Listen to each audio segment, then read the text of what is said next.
Our voyages have not quite begun, but they're about to, as we have gone through 90x% of the pre-game prep for Star Trek Adventures. I sadly do not have a copy of the game to brandish in this video. I bought the PDF, and so I was able to print out. However, the official in the book character sheet, which is colorful, its palette kind of indicates something. I don't want to spend too much time on this, but the ideal or the framework for presenting all things Trek in the rulebook takes the Next Generation and Deep Space Nine as their kind of their core go-to framework for thinking about Star Trek. And although it talks about playing in different eras, and the original series era is set apart a little bit so that you can always choose original series options as you go along, which we did, it's very much the original series as reconceived during the period of those two shows when they were concurrent. So it's not really my original series that the book presents as such. So I kind of had to squint a little bit. I mean, we're being a little purist, and I'm sort of the vanguard of that intellectual standard for what we're doing. Okay, so what does all this mean? I just want to talk about my character, and I'll probably not share this until after Wednesday's game. And just in order to see like where my head was at before and where my head ended up after, or how we did things. And, I'm not expecting to be right. So we will find out a few things here by looking at the sheet. Well,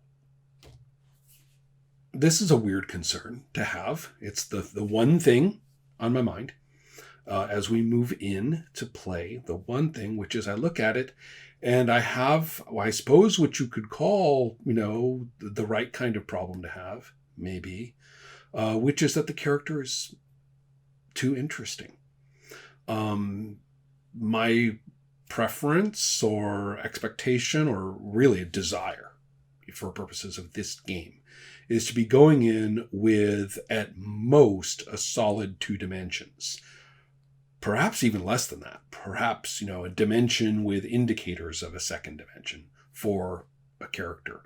And then play itself would round it out into an understanding of the really solid 2-dimensional. And then the potential or development into 3 dimensions is very tentative. And if it does and where it does is, kind of left very open. For development, or even for lack thereof. Sometimes you say, well, no, my dude is the solid 2 dimensions that, Dr. Leonard McCoy essentially was all the way through the series. And what's wrong with that, after all? I mean, that guy's dramatic. So anyway, that's what I was kind of aiming at in my head and would kind of prefer. Like I said, I'll take it as far as a desire. What am I looking at? Well, I'm looking at a fairly nuanced fellow who was, according, through a series of life paths and other, make it up methods in the game. He ends up being a sort of an odd kid out in his space station raised diplomatic and politician, family and social scene as he grew up. I ending up choosing the rebel option in the latter because I had a fairly physical, character in mind, or plan in mind. And so I said, all right, well, thinking of all these military kids that I've known and, I grew up direct contact and interacting on a military base myself. And so therefore, I was thinking of a lot of the kids who grew up in that, who, kind of become a little bit of roughnecks or, just not tuning into that scene. Little wild. So I said, okay, well, this is making some sense. It's already, a couple of rolls in and I'm already getting a characterization that you kind of have to explain like I just did. And I'm going, all right. So I keep going. And through the course of it, we end up with, as this is one of the few things that I chose, we end up with somebody who gets trained in the security track at the academy. Well, as you're continuing through this and different roles are doing, you're coming up with your values. And so I'm actually kind of going with this somewhat, tough dude. Came out of that environment, kind of ran with the tougher kids at the military installation out there in space, and ends up, going into the academy, but, gravitating into the tougher side of things, despite, diplomatic or whatever parents and upbringing at that level. So kind of nuanced already. But you're picking values as you go at designated spots. And so far, I've got to hell with the phonies and toughen up. So you can kind of see where I'm tracking along with this character image. The game continues with random events that have happened to you as you move into, I chose experience. That's the default. You can be young, experienced, or veteran. And the two on the ends have nuances, and the one in the middle, you just get a free talent and move on. So I said, all right, I'm going to do experienced. And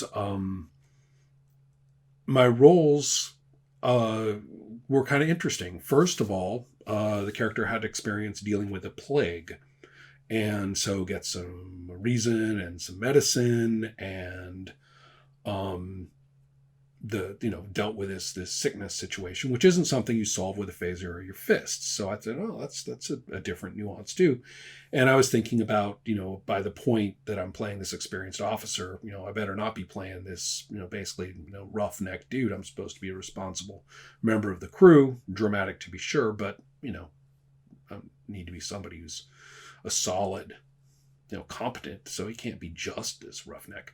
Okay, so I said it's time for, let's get this guy some sense of nuance here, further nuance. And maybe, so I came up with an interesting value that I liked a lot for Star Trek original series, which is we could be wrong. It's an important value to have in a lot of cases, particularly if you know that series and are not looking at it through the lens of the later movies and the later series and the fan culture. So I like that. Okay, so I'm thinking, all right, okay, so this guy swerved to the rough and tough, and now he's, a little more cautious, a little more serious, a little more perspective on things. And also that he found an ancient tech artifact is the other thing I rolled. Okay, that's a hard swerve there. All right, already, we've got a character who's this, and then that, and then this, and now then this other thing comes in. I'm like, I'm seeing dimensions here, right? We're starting to see a character actually that can turn around and see in three-dimensional space. Stories already happening for this guy. If this, this is a bona fide character creation event here, he's got this alien artifact. You could give me a bog standard, pick every consistent choice all the way through, straight up, whatever, engineering person. Basic, just go basic all the way through, through every one of those life path steps, no nuances, pick values that are just clean Star Trek, fan culture values, bam, bam, bam. Even quotes from the show, right? All the way through. And then he gets this alien artifact. Wham. That's enough. All on its own. That's enough. Throwing the alien artifact at this, already kind of, I went this way, now I learned more, and going that way, or started this way, rebelled against it, and now I learned stuff. So now, and I have this artifact. Whew. Starting to get a little worried.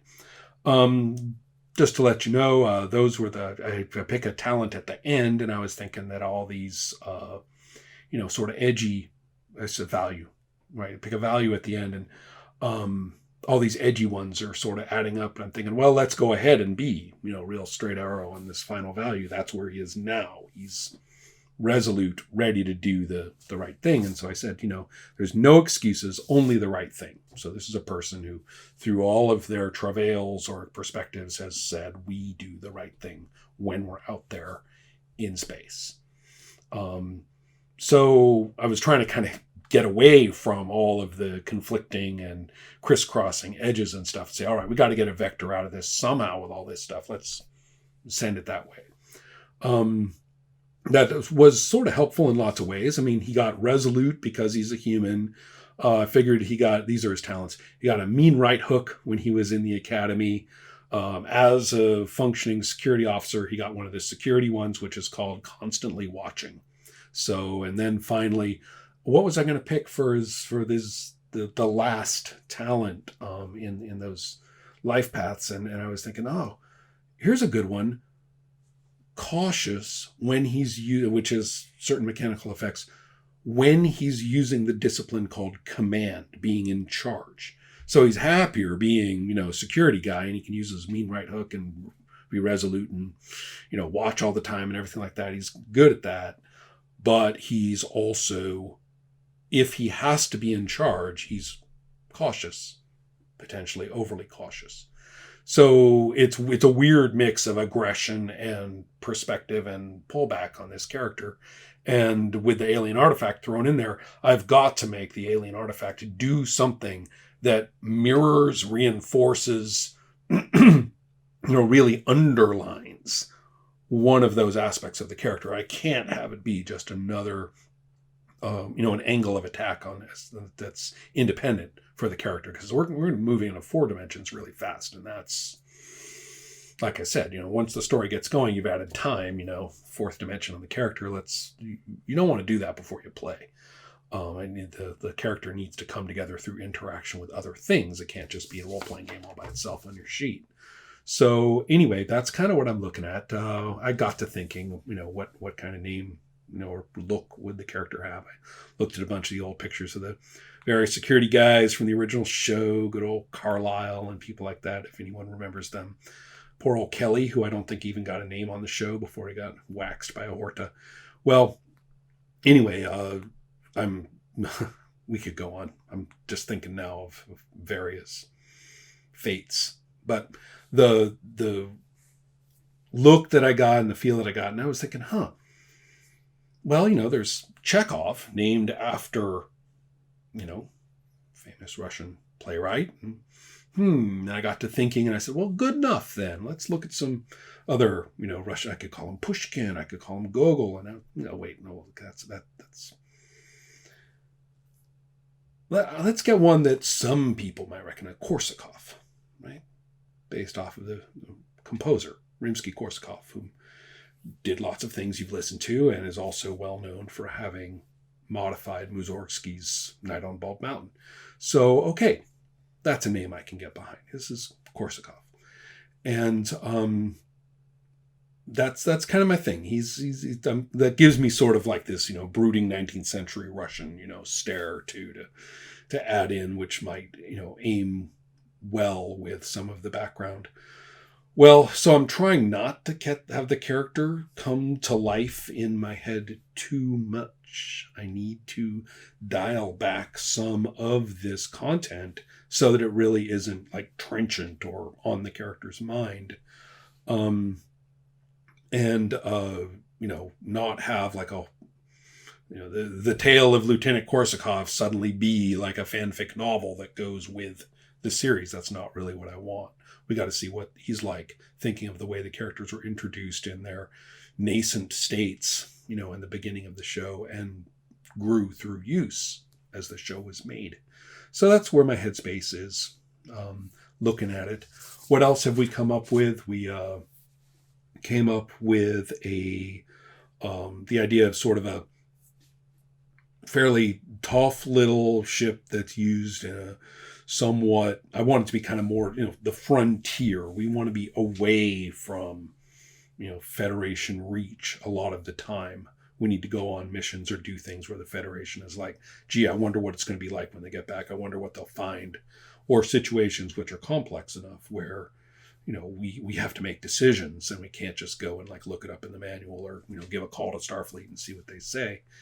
And we didn't want to be the Enterprise. We didn't want to have a massive ship with everything. We didn't want the flagship or the gold standard. So we all wanted a smaller ship. So the notion of a fairly agile troubleshooty kind of ship, which is in an area that has a lot of problems. People talked about border areas with Klingons or Romulans and stuff like that, which I like, or anything like that, if not those specifically. And dealing with situations that are thought of as emergencies that may arise quickly. And I kind of like that. So we were talking about that. We came up with a sort of a more minimalistic ship than the Enterprise. We also kind of like the idea of it having the more of that industrial-ish look that you can see on a lot of ships from the original series, rather than the ever more sleek and unnecessarily aerodynamic designs that the ships have in the later shows.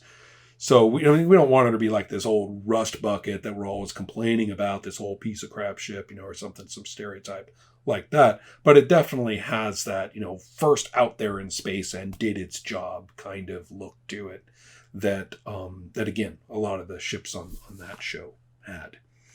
So that's what we have in mind. We will see how this goes in play in a bit. A few more things to decide, but not much. So let's see how all of this stacks up to what actually happened by the time you see it.